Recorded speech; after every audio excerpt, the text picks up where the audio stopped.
আকাশবাণী কলকাতা। সমীক্ষা। আজকের সমীক্ষার শিরোনাম ঢেঁড়ার বোল। বলছেন ভবেশ দাস। শব্দটা হারিয়ে যায়নি, কিন্তু তার ধ্বনিটা হারিয়ে যাচ্ছে। শব্দটা একরকম হয়তো প্রবাদের মধ্যে বেঁচে থাকবে, হয়তো লেখা থাকবে বাদ্যযন্ত্রের ইতিহাসে, অথচ তার ধ্বনি আমাদের সামাজিক জীবনে যে ভূমিকা নিয়ে বেঁচে ছিল তেমনটা আর থাকছে না। ঢাকের ধ্বনি, ঢোলের ধ্বনি, খোলের আওয়াজ, ডুগডুগির শব্দ কোনটাই যেমন কারোর সঙ্গে মেলে না, তেমন ঢেঁড়ার আওয়াজ দিয়ে ঢেঁড়াকেই চেনা যায় শুধু।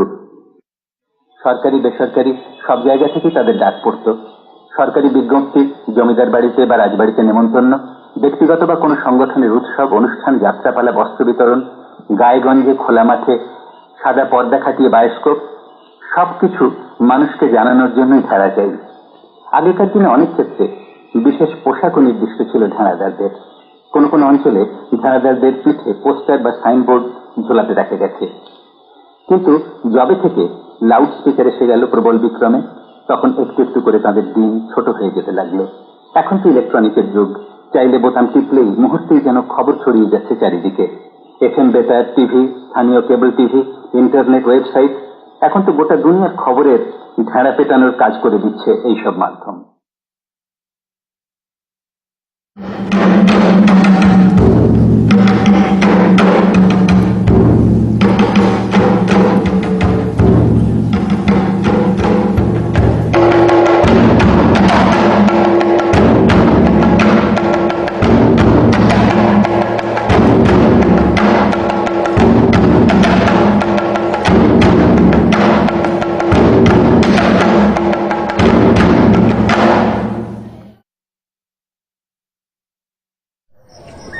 কিছু শব্দ অনন্ত নীল আকাশের নিচে, শ্যামল বনানীর কাছে পিঠে, খাল, বিল, ঘর, পাড়া, গ্রামের ত্বকে এবং আত্মায় জীবন এবং প্রার্থনার সংকল্প হয়ে টিকে আছে অনেক অনেক কাল। শহর যতই শহরায়নের নামে বিস্তৃত হয়েছে, ততই গ্রামীণ সংস্কৃতির কেন্দ্রবিন্দু ছেড়ে ক্রমশ বৃত্তান্তহীন হয়ে যেতে বসেছে এমন সব শব্দ। আজও যদি কোথাও এই মানবিক সত্যটি বেঁচে থাকে, তাহলে সময়কে আঁকড়ে সে কেমন আছে, কিভাবে আছে। একদা এই গ্রাম বাংলার বহুমাত্রিক প্রতিভাসে এমন শব্দই তার প্রবল উপস্থিতি নিয়ে প্রাণের ও মনের কথা বলত। জীবনের সঙ্গে সংস্কৃতির মেলবন্ধন ঘটাত এমনই আকর্ষণীয় শক্তি ছিল এমন সব শব্দ। কবি তাঁর প্রথম পাঠে গ্রাম বাংলার সেই ঐতিহ্যের জলছবি এঁকেছিলেন মাত্র দুটি পংক্তিতে। ডুলি কাঁধে বেহারা যায়, ঢুলি ভায়া ঢোলক বাজায়।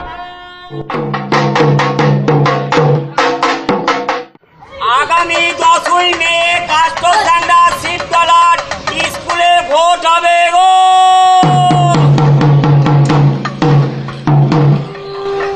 আমরা শেষ কবে এমন মেঠো পথে ঢুলি ভায়ার ঢোলকের শব্দে এবং নিমন্ত্রণের উচ্চারণে পারিবারিক উৎসবের আমন্ত্রণ পেয়েছিলাম? কাল, পরশু, নাকি 20 বছরের ওপারে?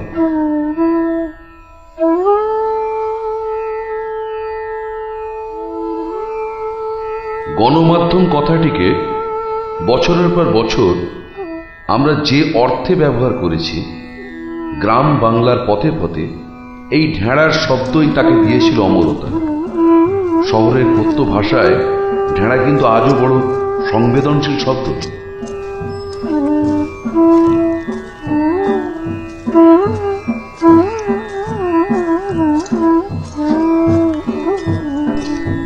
শিল্পীর জীবন, জীবিকা এবং পরিবেশ, এই তিনের মধ্যেই তার সৃজনশীলতার নির্মম সত্যটি লুকিয়ে আছে। একদিন যার হাতের শব্দে এবং উচ্চকিত কণ্ঠস্বরে লোকায়ত শিল্পের দিকটি উন্মোচিত হতো, আজ সময়ের জটিল গুণনীতে এবং কর্মসংস্থানের নিরন্তর প্রয়োজনে সেই সৃষ্টি সবিশেষ আক্রান্ত হতে বাধ্য। কোন মহার্ঘ কারণে তার এই বিবর্ণ বিস্তার?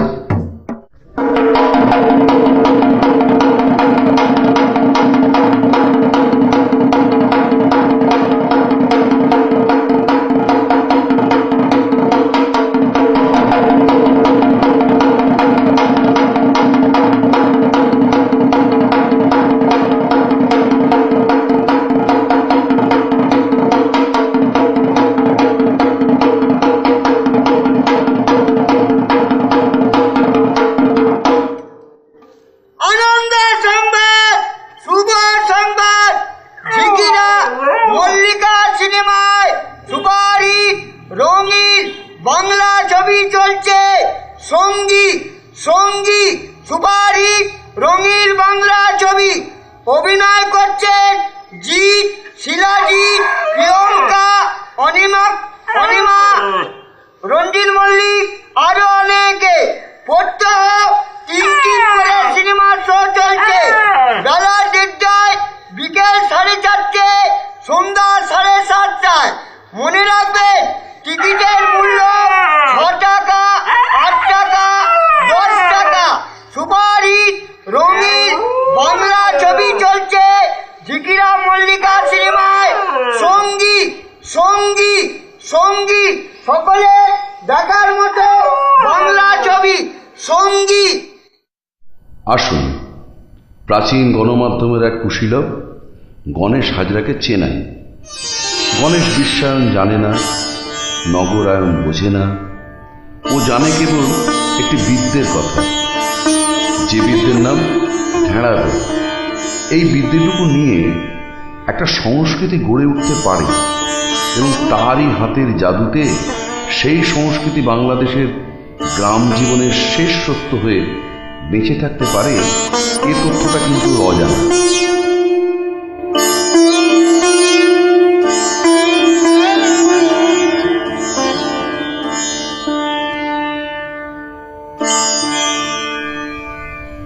তাহলে ঢেঁড়া কি এখন এক সুদূর অতীত মাত্র?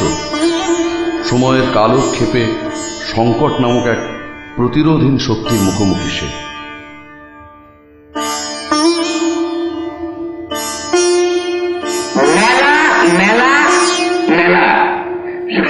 গ্রাম সংস্কৃতিতে কখন নৈশব্দে পা রেখেছে বহু জাতিক বিশ্বায়ন, আমরা কি জানি? গঞ্জের মাঠে ঘাটে ঝাড়াপিটি আনন্দ বিনোদন কিংবা নিমন্ত্রণের খবর দেওয়ার কৃত কৌশলটি কিন্তু ধীরে ধীরে অন্তর্হিত হয়ে তার জায়গা দখল নিচ্ছে মাইক ভ্যান, কেবল টেলিভিশন, সিনেমা স্লাইড, এমনকি ইন্টারনেট। কি অবিশ্বাস্য গতিতে বদলে যাচ্ছে আমাদের সাংস্কৃতিক অভ্যাস। মাত্র 20 বছরের মধ্যেই ভোল পাল্টে গেল গ্রামের। অ্যান্টেনায় সওয়ার হয়ে মেগাস্টার অমিতাভ বচ্চন গ্রাম বাংলার ঘরে ঘরে পোলিওর বিরুদ্ধে লড়াইয়ের আবেদন রাখতে পারছে। বাংলার ঢেড়া জগতের কোনো স্থানই নেই এই সামগ্রিক প্রযুক্তির বিস্তার। এ যেমন সত্য, তেমনি এই ছবিটাও আকাশের মতো সত্য, জলের মতো পরিষ্কার। যে অঞ্চলে বিদ্যুৎ এখনো গেল না, সেখানে পোলিওর বিরুদ্ধে লড়াইয়ের ময়দানে একা কুম্ভ কিন্তু এখনো গণেশ। জানানো যাচ্ছে 4 জুলাই সকাল 7টা থেকে বিকাল 5টা পর্যন্ত 5 বছর বয়স শূন্য হইতে 5 বছর বয়স শিশুদের পাঁচ পোলিও খাওয়ানো হবে। যার এলাকার পোলিও সেন্টারে শিশুদের লইয়া উপস্থিত হবে।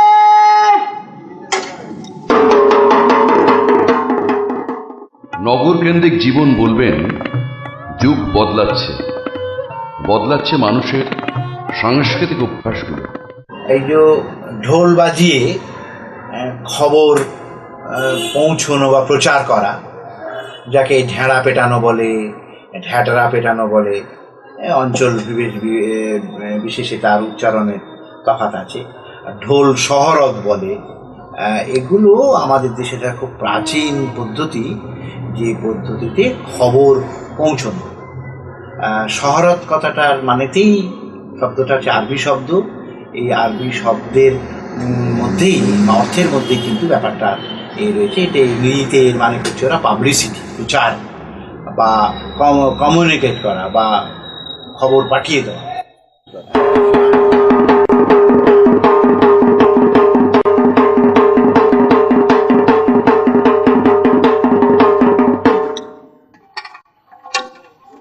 সমস্ত গ্রামবাসীদের জানানো যাচ্ছে, খালে বন্যার জল বেড়েছে, যে কোনো মুহূর্তে বাঁধ ভেঙে যাবে। আপনারা আপনাদের ছেলে মেয়ে নিয়ে অন্যত্র চলে যাবেন। যেসব পঞ্চায়েতের কাজ হয় তখনই প্রধান আমাকে এসে বলে যায় যে এই দিন তারিখ থেকে তোমাকে আমাদের পঞ্চায়েতের ঢানা দিতে হবে, পঞ্চায়েতের মিটিং হবে, সমবায় সমিতির ঢানা হবে, আপনাকে ঢানা দিতে হবে। এই পদ্ধতিটা সাথে বুঝতে পারছি খুবই প্রাচীন। আমাদের দেশেও প্রাচীনকালে এইভাবে নাগড়া পিটিয়ে আমরা খবর পাঠাতো। এরা আমাদের দেশের লোকেরা সারা ভারতবর্ষে এই জিনিসটা প্রচলন ছিল, বাংলাতেও আছে, এখনো আছে কিনা আজকেও এই .com-এর যুগে আমরা আছে কিনা ঠিক বলতে পারবো না। যার ভেতরে জীবনী শক্তি নেই তাকে যেতে দিন, তার জন্য শোক করে কোনো লাভ নেই। আমার পরম প্রিয় স্ত্রী, আমার পরম প্রিয় আমার মাতা, আমার পরম প্রিয় পিতা, তারা চলে গেছেন। শোক করে যাওয়ার সময় এমনি চলে গেছে, দেখা যায় না। সংস্কৃতির সব জিনিস চিরকাল থাকবে, কখনো হবে না, আমি মনে করি না। অনেকে লোক সংস্কৃতি নষ্ট হয়ে যাচ্ছে, ওর ভেতরের মানে জীবনী শক্তি, যাকে ইংরেজিতে বলা হয় ভাইটালিটি, নেই, চলে যাচ্ছে।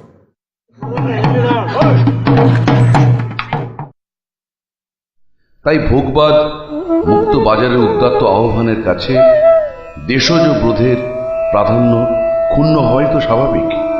তাহলে গণেশ হাজরার কাঁধে চেপে ঘুরে বেড়ানো এই গ্রামীণ লোকশিল্পের অমূল সারল্যের ভবিষ্যৎটা কি? মুলুকে নাহি মিলে কাম, মুলুকে নাহি মিলে কাম, कैसे বাঁচে প্রাণ, বাঁচে প্রাণ, সাঁঝে খালে বিহানে হয় টান, कैसे বাঁচে প্রাণ, বাঁচে প্রাণ, সাঁঝে খালে বিহানে হয় টান। পরের ঘরের পরখাটালি সকাল হলে যাবা গালি রে, ওহো খাটে খাটে, ওহো খাটে খাটে পিঠে বহে ঘাম, कैसे বাঁচে প্রাণ, বাঁচে প্রাণ, সাঁঝে খালে বিহানি হয় টান। যাও ছিল গুড়ি গাড়ি তাও লিল মহাজনে রে, যাও ছিল গুড়ি গাড়ি তাও লিল মহাজনে রে, ওহো আড়ে বসে ঝুরো তনয়া, कैसे বাঁচে প্রাণ, বাঁচে প্রাণ, সাঁঝে খালে বিহানে হয় টান। এই তো মাত্র কয়েক মাস আগে সুদূর ঝাড়খণ্ড থেকে সোজা শহীদ মিনারে চলে এলেন কানু মাহাতো। তার দাবি সাঁওতালি ভাষাকে সাংবিধানিক স্বীকৃতি দিতে হবে। ধামসায় সে যখন ক্রমাগত ঘাম এবং ছন্দে তার প্রজ্বলন্ত ক্রোধ উগরে দিচ্ছে, তখন গ্রামীণ সংস্কৃতির হৃদয় জীবন শ্রমের আনন্দে উৎসাহিত কানু মাহাতোর মুখে কিন্তু মাটির স্পর্শ এতটাই স্পষ্ট যে সে যেন কিছুতেই ভোগবাদের ঝোড়ো হাওয়াকে সেই মুখে স্পর্শ করতে দেবেই না। জন্মালো একটি শিশু ঝাড়খণ্ডে, কি করে জানেন? প্রথম বাজনা বাজাতো ঢেড়া পিটতো ছাদে, অর্থাৎ ছাদ পিটা, অর্থাৎ যেখানে একটি কুঁড়ে ঘর আছে সেই কুঁড়ে ঘরের উপরেও বাঁশ দিয়ে ঢাই ঢাই ঢাই ঢাই করে পিটল। পরবর্তীকালে সেইটাই কমিউনিকেশন হিসাবে গ্রামের মানুষকে বলল যে ওদের বাড়িতে একটি বাচ্চা হয়েছে, তার জন্য ওই ঢোলের মাধ্যমে, ওই ঢেড়ার মাধ্যমে মানুষকে খবর দিত। তেমনি আবার নানাভাবে বিবাহ যখন হচ্ছে তখন মারলা হাঁড়ি অর্থাৎ মাহাতো বা মুন্ডা বা মাঝি অর্থাৎ চিফ অব দি ট্রাইবেলদের বাড়িতে যখন পিঠা পৌঁছানো হবে তখন যে খবরটা দেওয়া হয় সেই খবরটার বাজনাটাও হচ্ছে ওই মারলা হাঁড়ির ঢেড়া, যাতে করে গ্রামের মানুষ সজাগ থাকে যে এই হাঁড়িটা যাচ্ছে পার্টিকুলার চিফের বাড়িতে, অর্থাৎ গ্রামের মাহাতো বা গ্রামের মুন্ডা বা গ্রামের মাঝির বাড়িতে। এইভাবে আমরা বিবাহ থেকে শুরু করে সমস্ত ক্ষেত্রে ঢোলের এই যে ঢেড়া মাধ্যমে আমরা দেখতে পাচ্ছি পুরো ব্যাপারটা। এই তো মফস্বল এরিয়া, বুঝতেই পাচ্ছেন, সব রকমের কাজ করে কোনো রকমের সংসারটাকে নির্ভর করতে হয়। বাইরে অন্য জায়গায় বাজাতে যাই, কিন্তু দেশের সাথেও যখন বাজিয়েছি আমাদের এই পুকুর কিংবা 16 আনার ডাক হলে আমি ঢেড়া দিয়ে থাকি। গ্রাম 16 আনার মিটিং, এমনকি শিবত্ব মিটিং, এমন পঞ্চায়েতেও মিটিংয়ে তো আমি কাজ করেছি। যে ঢোল বা ঢেড়াটা যদি এত গুরুত্বপূর্ণ হয়, কিন্তু তাহলে এই যারা ঢেড়া বা ঢোল বাজায় তারা আনটাচেবল কেন, তারা অপবিত্র কেন?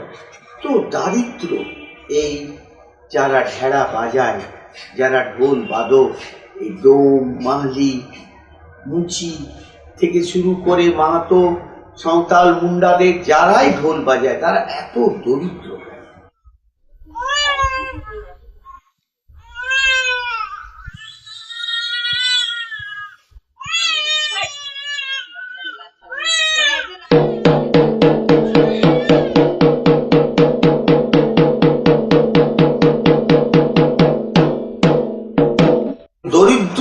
দরিদ্রতম হতে হতে হতে হতে আজকে আর তারা ঢেড়া বাজাচ্ছে না।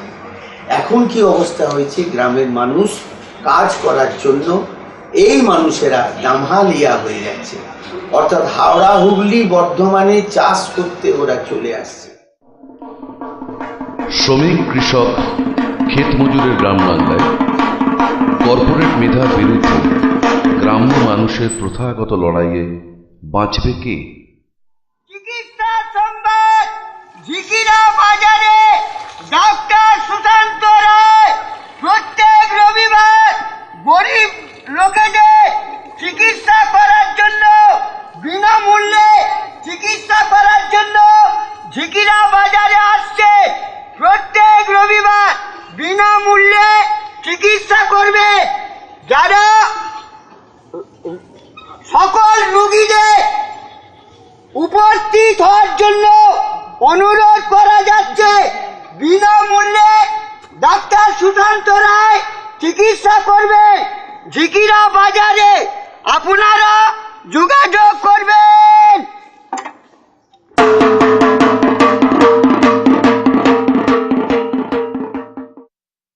টেকনোলজির এই লড়াইয়ে কিন্তু শহরের ডাক্তার শখের সমাজসেবা নয়, একেবারে আন্তরিক নিষ্ঠার সঙ্গে গ্রামীণ সমাজের অন্তরঙ্গে প্রবেশের মুহূর্তে হিউম্যান ভ্যালুসকেই প্রাধান্য দিলেন। কলকাতা থেকে এসেছি, যার ফলে এখানে পরিচিতি তেমন ছিল না। এখানে আমি যে জিনিসটা করতে চেয়েছিলাম সেটা হচ্ছে যে খুবই প্রত্যন্ত গ্রাম, যেখানে রাস্তাঘাট নেই, এমনকি সাইকেল রিক্সা চলে না, এরকম জায়গাতেও যাতে আমার চিকিৎসার সুযোগটা মানুষ পায় সেটার একটা ব্যবস্থা করার চেষ্টা করেছিলাম। আর সেটা করতে গিয়ে আমার যেটা দরকার হয়েছিল এমন প্রচার করা যাতে এই প্রত্যন্ত গ্রামগুলোতেও আমি যে এখানে চিকিৎসা করতে এসেছি এটা যাতে পৌঁছয় এই সংবাদটা। সেক্ষেত্রে আমার এখানে গ্রামের লোকেরা আমাকে প্রথম খবর দেয় যে এখানে এরকম ঢেড়ার প্রচলন আছে। তো আমি তখন এখানে যিনি ঢেড়া দেন তার সঙ্গে আমি যোগাযোগ করি এবং তখন যে জিনিসটা আমি জানতে পারি যে একমাত্র এই ঢেড়াই হচ্ছে সেই মাধ্যম যার মাধ্যমে আমি খুব প্রত্যন্ত গ্রামগুলোতেও মানুষের কাছে পৌঁছতে পারি। কারণ এই মানুষটি পায়ে হেঁটে এক হাঁটু কাদার মধ্যে দিয়েও গ্রামে গ্রামে প্রচার করেন। আর আর একটা যেটা দ্বিতীয় মাধ্যম গ্রামগুলোতে প্রচলিত আছে সেটা হচ্ছে যে সাইকেল রিক্সায় ব্যাটারি চালিত মাইক দিয়ে প্রচার।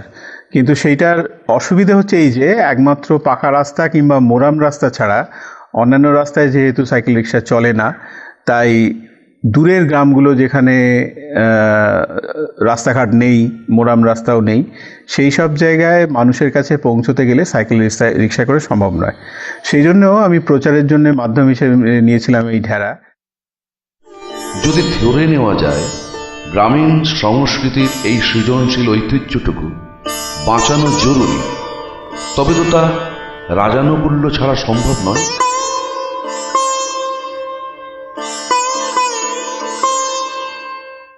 দীর্ঘ 25 বছর পঞ্চায়েত প্রশাসনে যুক্ত ছিলাম। যখন আমি প্রধান ছিলাম, এদের পঞ্চায়েতের বিভিন্ন কাজে এদের ব্যবহার করা হতো পঞ্চায়েতে ঢোল সহরত করার জন্য। কিন্তু পরবর্তীকালে ঠিক এই বর্তমান অবস্থাতে এদের আর ব্যবহার করা হয়নি। কিন্তু এই সম্প্রদায়টা বর্তমানে অবলুপ্তির পথে, কারণ ওই সামাজিক অনুষ্ঠান ছাড়া, পূজা পার্বণ ইত্যাদি ছাড়া এদের অন্য কাজে ব্যবহারটা কমে গেছে, যার ফলে এর উপর নির্ভর করে এদের জীবিকা আসছে না। সমাজে এদের এখনো প্রাধান্য আছে, যদি এটাকে সুনির্দিষ্টভাবে চিন্তা ভাবনা করে এদিকে বাঁচানো যায়, তার জন্য আরও চিন্তা ভাবনার দরকার এবং প্রশাসনিক স্তরে আলাপ আলোচনা প্রয়োজন আছে। এখন একটা উপলব্ধির প্রশ্ন, অনুভবের প্রশ্ন। বিশ্বায়নের দৌরাত্ম্য শিল্প সংস্কৃতিকে ছুঁয়ে যায় সর্বত্রই। এই ছোঁয়ায় ক্ষয় এবং নিশ্চিহ্ন হওয়া কিন্তু নিশ্চিত।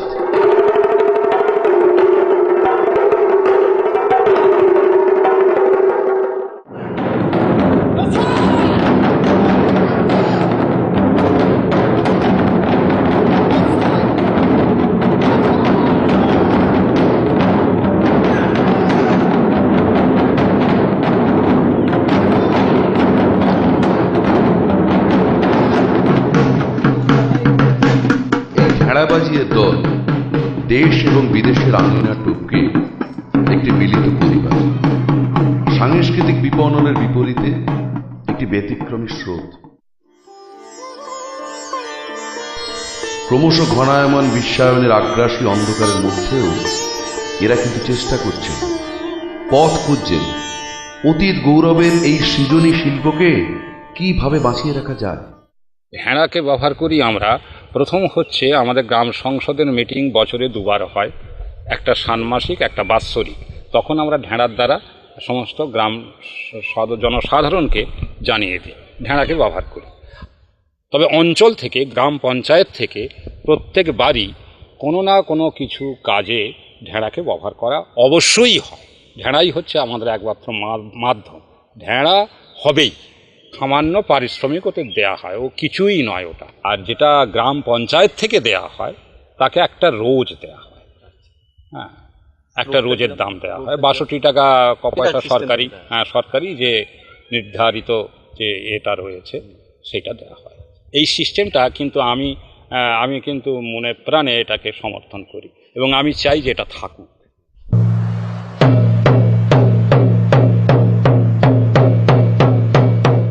আমি মোটামুটি ঢাকা বেড়েছি 76 সাল থেকে। এই ঢোল সহরদ জিনিসটা আমাদের 3 পুরুষ করে। আমরা আরও অন্য কাজে নিযুক্ত হয়ে তবে সংসার নির্বাহ করি। সময় সময় দেখা যায় আমাদের অভাবের কারণে ঢোল বন্ধক দিয়ে মানুষের কাছে পয়সা নিয়ে আমাদেরকে খেতে হয়। পুরোপুরি করে আসছে এই ঢাঁড়া, এখন তো মাইক ফাইক উঠে সবই তো মানে আমাদের মানে পেটের আহার নষ্ট হয়ে গেছে। উল্টোডাঙ্গায় কাজে গিয়েছিলাম, পারমেন্ট চাকরি হয়েছে, কপালে সইল না, চলে গেল চাকরি।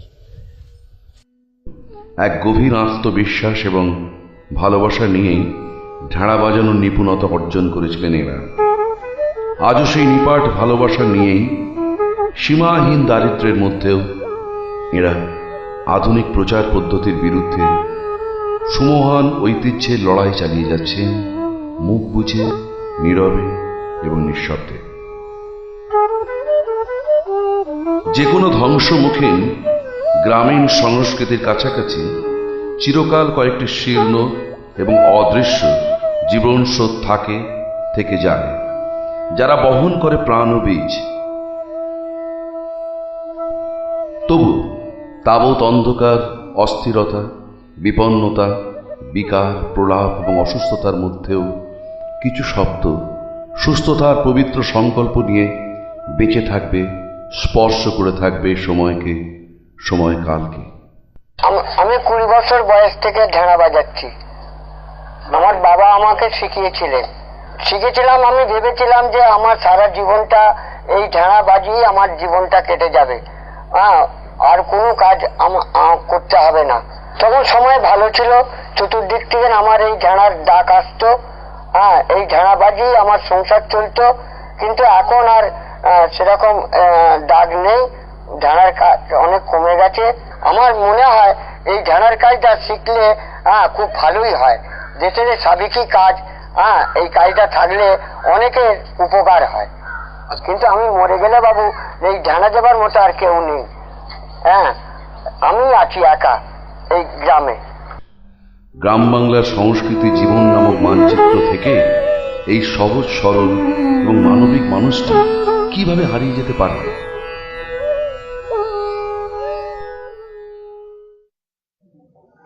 এসে বাঁচে প্রাণ, বাঁচে প্রাণ, সাঁঝে খালে বিহানে হয় টান। নোয়াগড়ের কুটুম আইলো, নোয়াগড়ের কুটুম আইলো, খাওয়া দাওয়া সরে গেল রে। ওহো মার ভাতে, ওহো মার ভাতে রাখো মান।